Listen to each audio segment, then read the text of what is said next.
Penyisihan grup Piala Dunia 2026 telah berakhir dan 32 negara memastikan tempat di fase gugur. 24 negara merupakan juara dan runner-up grup, serta 8 tim peringkat ketiga terbaik.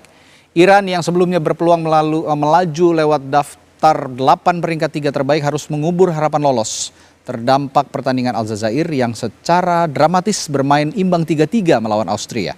Sementara itu Tanjung Verde membuat kejutan dengan lolos ke fase gugur pada keikutsertaan pertama kali di Piala Dunia.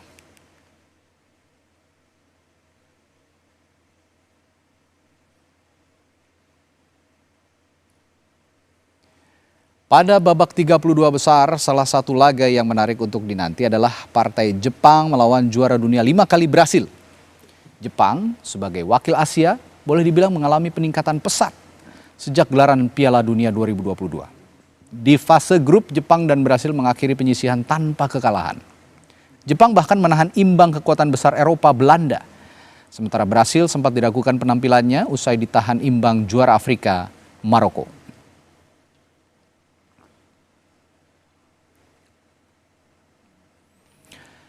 Dalam sejarah pertemuan kedua tim Samba Brasil mendominasi kemenangan atas tim Samurai Biru. Namun Jepang punya modal kemenangan berharga saat kedua tim terakhir bertemu pada Oktober 2025. Saat itu Jepang memenangi laga 3-2 atas tim Samba. Selebihnya Brasil tak terkalahkan.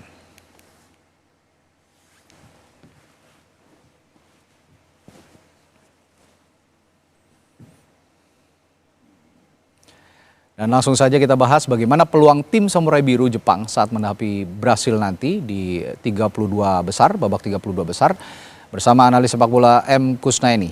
Selamat malam Bung Kus. Selamat malam Bung Radi. Ya, kalau bicara Jepang sepertinya kita ya sebagai orang Asia boleh bicara bahwa Jepang ini sebagai Asian Pride ya sekarang ini karena meningkat sekali, pesat sekali sejak Piala Dunia terakhir. Gimana Bungkus sendiri melihat kans anak asuh Hajime Moriyasu ini nantinya melawan Brasil? Iya, sebetulnya Jepang yang turun di Piala Dunia 2026 ini bukan merupakan Jepang yang merupakan kekuatan terbaik ya.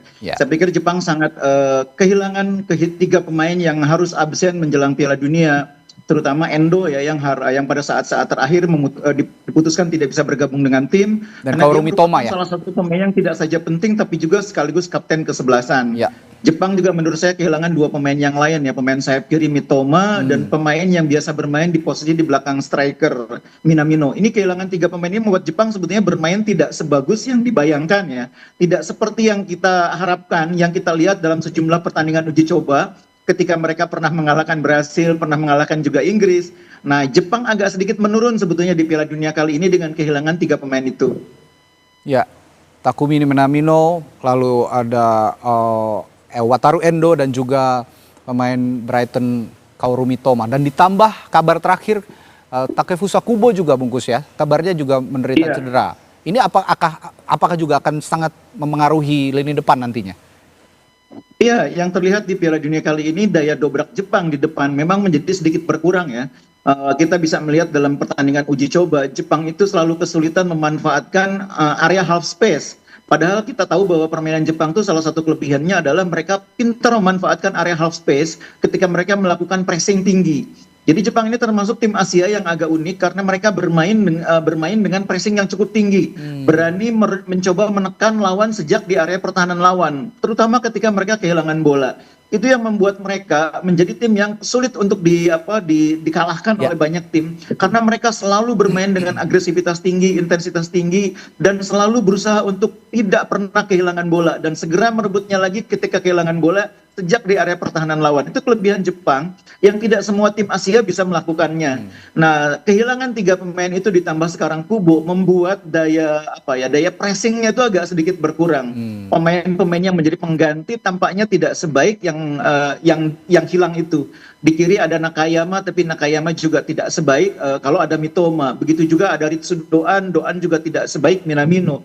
Di tengah mungkin Sano agak lumayan ya bisa menggantikan peran Endo.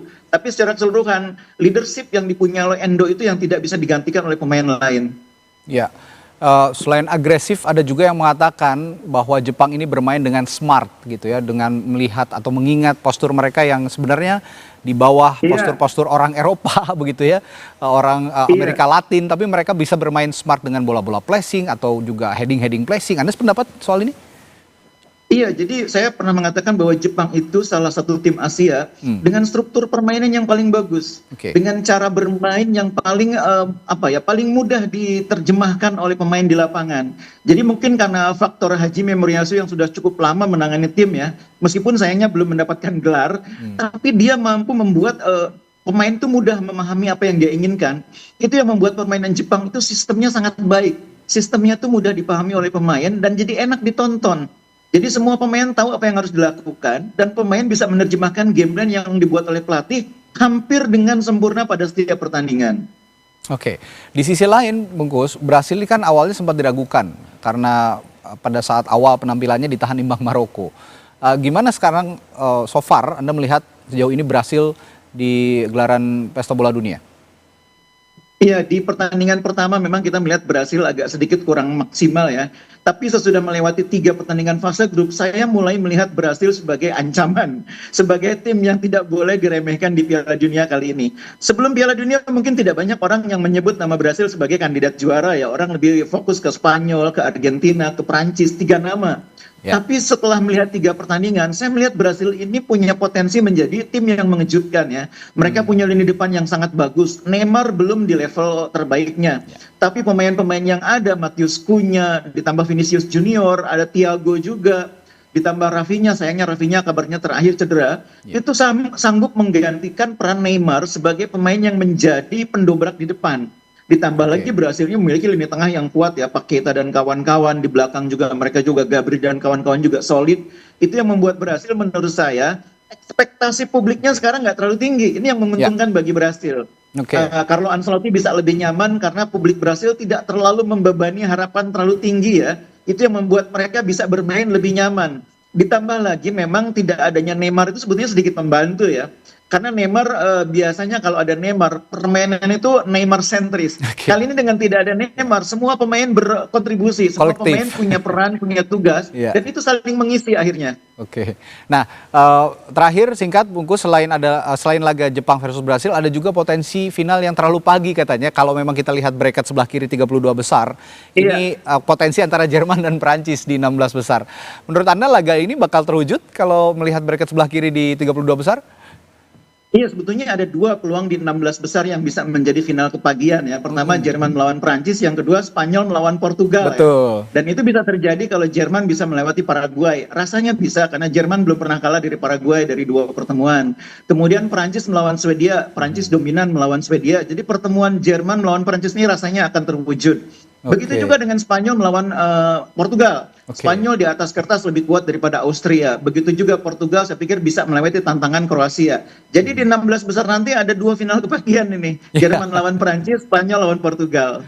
Dan di sisi lain di bracket sebelah kanan sepertinya Argentina agak diuntungkan begitu ya, karena menghadapi lawan-lawan yang tidak terlalu kuat seperti Tanjung Verde, Australia, Mesir, Swiss, Aljazair, ada Kolombia dan juga Ghana. Apakah nanti Argentina juga yang akan berhadapan dengan final-final yang kepagian di bracket sebelah kiri? Kita nantikan, menarik ya Bung, di 16 besar nanti. Baik, terima kasih analis sepak bola Bung M. Kusnaini telah berbagi perspektif di Sapa Indonesia Malam. Sampai jumpa lagi saat malam. Selamat malam.